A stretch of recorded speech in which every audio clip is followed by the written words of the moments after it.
ಹಲವಾರು ಕಾರ್ಯಕ್ರಮದಲ್ಲಿ ಭಾಗವಹಿಸಿದ್ದೀನಿ. ಕಳೆದ 3 ದಿವಸಗಳಿಂದ ನಡೆದಂಥ ಈ ಸಾಹಿತ್ಯ ಉತ್ಸವದಲ್ಲಿ ಕನ್ನಡ ಸಾಹಿತ್ಯಕ್ಕೆ ಒತ್ತು ಕೊಟ್ಟು ನಡೆಯುವಂಥ ಈ ಕಾರ್ಯಕ್ರಮದಲ್ಲಿ ಭಾಗವಹಿಸಬೇಕು ಅಂತ ಭಾಳ ಆಸಕ್ತಿ ಇದ್ದರೂ ಕೂಡ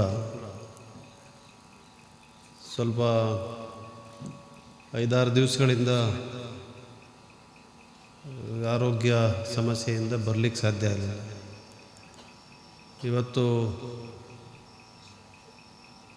ಚೇರಂಬಾಣಿನಲ್ಲಿ ನಡೆದಂಥ ಒಂದು ಕಾರ್ಯಕ್ರಮಕ್ಕೆ ಬರ್ತಾ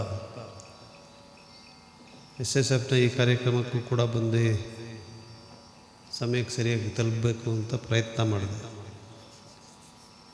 ಆದರೆ ಕಾರಣಾಂತರಗಳಿಂದ ಸಮಯಕ್ಕೆ ಸರಿಯಾಗಿ ಬರಲಿಕ್ಕಾಗಲಿಲ್ಲ. ತಮ್ಮ ಕಾರ್ಯಕ್ರಮ ಬಹುತೇಕ ಇವತ್ತಿನ ಕಾರ್ಯಕ್ರಮ ಮುಕ್ತಾಯ ಆಗುವಂಥ ಸಂದರ್ಭದಲ್ಲಿ ಬರುವಂತಾಯಿತು. ದಯವಿಟ್ಟು ತಮ್ಮೆಲ್ಲರ ಕ್ಷಮೆಯನ್ನು ಯಾಚಿಸಲಿಕ್ಕೆ ಬಯಸ್ತೇನೆ. ಆದರೆ ಕೆಲವೊಮ್ಮೆ ಸಮಯ ನಮ್ಮ ಕೈನಲ್ಲಿರೋದಿಲ್ಲ. ನಾನು ಓದಲೆಲ್ಲ ಒಂದು ಮಾತು ಹೇಳ್ತೀನಿ, ಸಾರ್ವಜನಿಕ ಬದುಕಿನಲ್ಲಿ ಸಮಯನೂ ನಮ್ಮದಲ್ಲ, ಅಭಿಪ್ರಾಯನೂ ನಮ್ಮದಲ್ಲ. ಬೆಳಗ್ಗೆ ಸಮಯಕ್ಕೆ ಸರಿಯಾಗಿ ಮನೆಯಿಂದ ಹೊರಗಡೆ ಬರ್ಬೋದು ಅಷ್ಟೇ, ಬಿಟ್ಟರೆ ಕಾರ್ಯಕ್ರಮಗಳಿಗೆ ಸರಿಯಾಗಿ ತಲುಪಬೇಕಾದ್ರೆ ಆ ಕಾರ್ಯಕ್ರಮಗಳು ಸಮಯಕ್ಕೆ ಸರಿಯಾಗಿ ಪ್ರಾರಂಭವಾಗಬೇಕು, ಸಮಯಕ್ಕೆ ಸರಿಯಾಗಿ ಮುಕ್ತಾಯ ಆಗಬೇಕು. ಹಾಗಾಗದೇ ಇದ್ದಾಗ ಎಲ್ಲ ಕಡೆ ತಡ ಆಗ್ತದೆ ಮತ್ತು ಒತ್ತಡದಿಂದ ಸಮಯಕ್ಕೆ ಸರಿಯಾಗಿ ಬರಲಿಕ್ಕಾಗೋದಿಲ್ಲ. ಏನೇ ಇರಲಿ, ಇವತ್ತು ಭಾಳ ಸಂತೋಷದಿಂದ ತಮ್ಮ 13ನೇ ಸಾಹಿತ್ಯೋತ್ಸವದಲ್ಲಿ ಭಾಗವಹಿಸ್ತಾ ಇದ್ದೀನಿ. ವೇದಿಕೆ ಮೇಲಿರುವಂಥ ಎಲ್ಲ ಗಣ್ಯರಿಗೆ ಮತ್ತು ತಮಗೆಲ್ಲರಿಗೂ ಕೂಡ ನನ್ನ ನಮಸ್ಕಾರಗಳನ್ನು ತಿಳಿಸ್ತಾ, SSF ಸಂಘಟನೆ ಸಾಹಿತ್ಯದ ಬಗ್ಗೆ ಭಾಳ ಹೆಚ್ಚು ಆಸಕ್ತಿಯನ್ನು ವಹಿಸಿ ಕೊಡಗಿನಲ್ಲಿ ನಾನು ಕಂಡಂತೆ ಭಾಳ ಅದ್ಭುತವಾದಂಥ ಸುಂದರವಾದಂಥ ಕಾರ್ಯಕ್ರಮಗಳನ್ನು, ಸ್ಪರ್ಧೆಗಳನ್ನು ನಡೆಸ್ಕೊಂಡೇ ಬಂದಿದ್ದಾರೆ. ಭಾಳ ದೊಡ್ಡ ಸಂಖ್ಯೆಯಲ್ಲಿ ಪ್ರತಿಭೆಗಳನ್ನು ಗುರುತಿಸಿ ಸಮಾಜಕ್ಕೆ ಕೊಡುಗೆಯಾಗಿ ಕೊಟ್ಟಿರುವಂಥ ಕೀರ್ತಿ SSF ಸಂಘಟನೆಗೆ ಸೇರಬೇಕಾಗ್ತದೆ.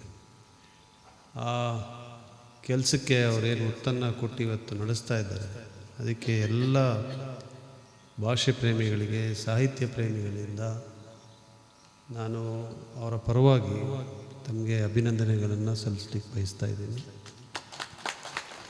ಇದನ್ನು ಇನ್ನಷ್ಟು ಚೆನ್ನಾಗಿ ನೀವು ವರ್ಷದಿಂದ ವರ್ಷ ಆಯೋಜಿಸ್ಕೊಂಡು ಬರುವಂಥ ಶಕ್ತಿ ತಮಗೆ ದೇವರು ಕರುಣಿಸಲಿ ಅಂತ ಕೂಡ ನಾನು ಪ್ರಾರ್ಥನೆಯನ್ನು ಮಾಡಿಕೊಳ್ತೀನಿ.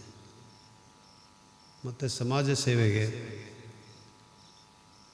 ದೇಶಭಕ್ತಿಯಿಂದ, ದೇಶ ಪ್ರೇಮದಿಂದ, ದೇಶ ಸೇವೆಗೆ ಹೆಚ್ಚು ಒತ್ತನ್ನು ಕೊಟ್ಟು ಈ ಸಂಘಟನೆ ಕಾರ್ಯನಿರ್ವಹಿಸ್ಕೊಂಡು ಬಂದಿದೆ. ರಾಜ್ಯದ ವಿವಿಧ ಭಾಗದಲ್ಲಿ ಕಾರ್ಯಕ್ರಮಗಳು ಮಾಡೋದಲ್ಲದೆ ಸಮಾಜಮುಖಿ ಕಾರ್ಯಗಳನ್ನು ಕೂಡ ತಾವುಗಳು ಮಾಡಿದ್ದೀರಿ ಅಂತ ಭಾಳ ಸಂತೋಷದಿಂದ ಇವತ್ತು ಹೇಳಲಿಕ್ಕೆ ಬಯಸ್ತಾ ಇದ್ದೀನಿ. ಅದರಿಂದ ತಮ್ಮ ಕಾರ್ಯಕ್ರಮದಲ್ಲಿ ಭಾಗವಹಿಸೋದು ನನಗೆ ಭಾಳ ಸಂತೋಷ ಹಾಗೂ ಹೆಮ್ಮೆಯ ವಿಚಾರ. ಇವತ್ತು ಕಾರ್ಯಕ್ರಮ ಮುಕ್ತಾಯ ಆಗಿಬಿಟ್ಟಿದ್ರೆ ನಾನೇನು ಜಾಸ್ತಿ ಮಾತಾಡೋವಂಥದ್ದು ಕೂಡ ಏನಿಲ್ಲ. మరి ಇಷ್ಟನ್ನೇ ಹೇಳಲಿಕ್ಕೆ ಬಯಸ್ತೇನೆ, ಯಾವ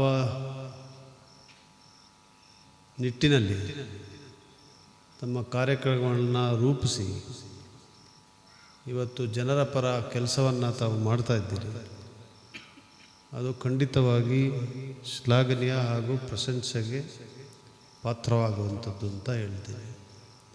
ಅದರಿಂದ ತಮ್ಮ ಸಂಘಟನೆಯ ಎಲ್ಲ ಕಾರ್ಯಕ್ರಮದಲ್ಲೂ ಭಾಗವಹಿಸೋದು ಮಾತ್ರ ಅಲ್ಲ, ಒಬ್ಬ ಜನಪ್ರತಿನಿಧಿಯಾಗಿ, ನಾಗರಿಕನಾಗಿ, ವಕೀಲನಾಗಿ ಯಾವುದೇ ರೀತಿಯಾದಂಥ ಸಹಕಾರ, ಬೆಂಬಲ, ನೆರವು ತಮಗೆ ಬೇಕಾದರೂ ಕೂಡ ಖಂಡಿತವಾಗಿ ನಾನು ಮುಂದೆ ಬಂದು ಸಹಾಯ ಮಾಡ್ತೀನಿ ಅಂತ ಹೇಳುವಂಥ ಮಾತನ್ನು ಕೂಡ ಇವತ್ತು ಹೇಳ್ತಾ ತಮಗೆಲ್ಲರಿಗೂ ಶುಭಾಶಯವನ್ನು ಕೋರಿ ವೇದಿಕೆಯಲ್ಲಿರುವಂಥ ಗಣ್ಯರಿಗೆ ವಂದಿಸಿ, ಮುಂಭಾಗದಲ್ಲಿರುವಂಥ ತಮಗೆಲ್ಲರಿಗೂ ಕೂಡ ನನ್ನ ವಂದನೆಗಳನ್ನು ಸಲ್ಲಿಸಿ ನನ್ನ ಮಾತನ್ನು ಮುಗಿಸ್ತೇನೆ. ನಮಸ್ಕಾರ.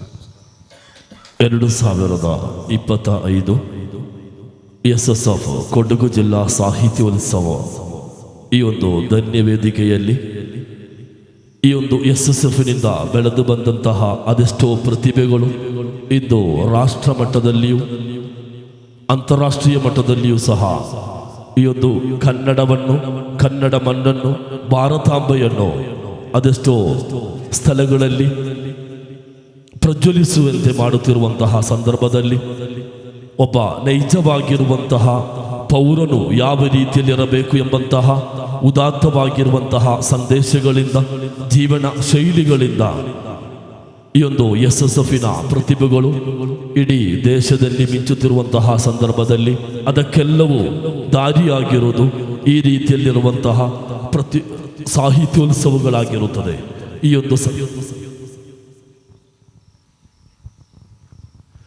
ಈ ಒಂದು ಸಂದರ್ಭದಲ್ಲಿ 2K25 SSF ಕೊಡಗು ಜಿಲ್ಲಾ ಸಮಿತಿ ವತಿಯಿಂದ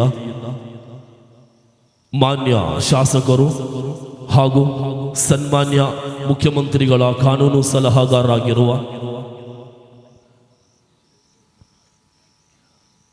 ಸನ್ಮಾನ್ಯ ಅಜ್ಜಿಕುಟೀರ ಎಸ್ ಪೊನ್ನಣ್ಣ ಸರ್ ಅವರಿಗೆ ಸಾಹಿತ್ಯೋತ್ಸವದ ಸ್ನೇಹೋಪಹಾರವನ್ನು ಅದನ್ನು ನೀಡಲಿಕ್ಕಾಗಿ ಕರ್ನಾಟಕ ಮುಸ್ಲಿಂ ಜಮಾಅತ್ ಇದರ ಕೊಡಗು ಜಿಲ್ಲಾ ಸಮಿತಿ ಕಾರ್ಯದರ್ಶಿಗಳಾಗಿರುವ ಜನನಾಯಕರಾಗಿರುವಂತಹ ಮೊಹಮ್ಮದ್ ಹಾಜಿ ಕುಂಚಿಲಾರ್ ಅವರನ್ನು ಸ್ವೀಕರಿಸಲು ಪೊನ್ನಣ್ಣ ಸರ್ ಅವರನ್ನು ಪ್ರೀತಿಪೂರ್ವಕ ಬರಮಾಡಿಕೊಳ್ಳುತ್ತಿದ್ದೇವೆ.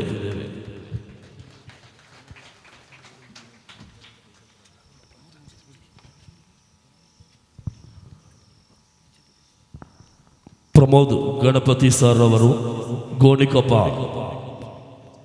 ಪಂಚಾಯಿತಿ ಅಧ್ಯಕ್ಷರು ಅವರಿಗೆ ಸಾಹಿತ್ಯೋತ್ಸವದ ಸ್ನೇಹೋಪಹಾರವನ್ನು ನೀಡಲಿದೆ. SSF ಕೊಡಗು ಜಿಲ್ಲಾ ಸಮಿತಿ ಪ್ರಧಾನ ಕಾರ್ಯದರ್ಶಿಗಳಾಗಿರುವ ಜುನೈದ್ ಅಹಮದ್ ಅವರು ಪ್ರೀತಿಪೂರ್ವಕ ಇವರನ್ನು ಸ್ವಾಗತ ಮಾಡಿಕೊಳ್ಳುತ್ತಿದ್ದೇವೆ.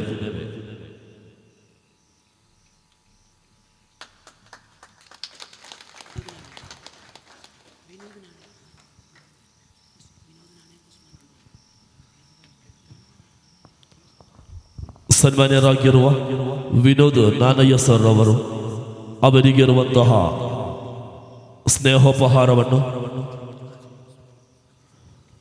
ಉಸ್ಮಾನ್ ಅಧ್ಯಕ್ಷರು ಬದರಿಯಾ ಜುಮಾ ಮಸೀದಿ ಕಟಂಗ ಪ್ರೀತಿಪೂರ್ವಕವಾಗಿ ಆಮಂತ್ರಿಸುತ್ತಿದ್ದೇವೆ.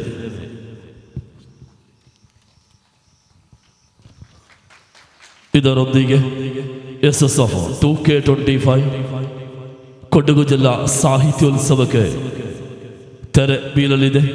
ಇನ್ಶಾ ಅಲ್ಲಾಹ್ ಬರುವ ವರ್ಷ 2026ನೇ ಕೊಡಗು ಜಿಲ್ಲಾ ಸಾಹಿತ್ಯೋತ್ಸವ ಸೋಮವಾರಪೇಟೆ ಡಿವಿಷನ್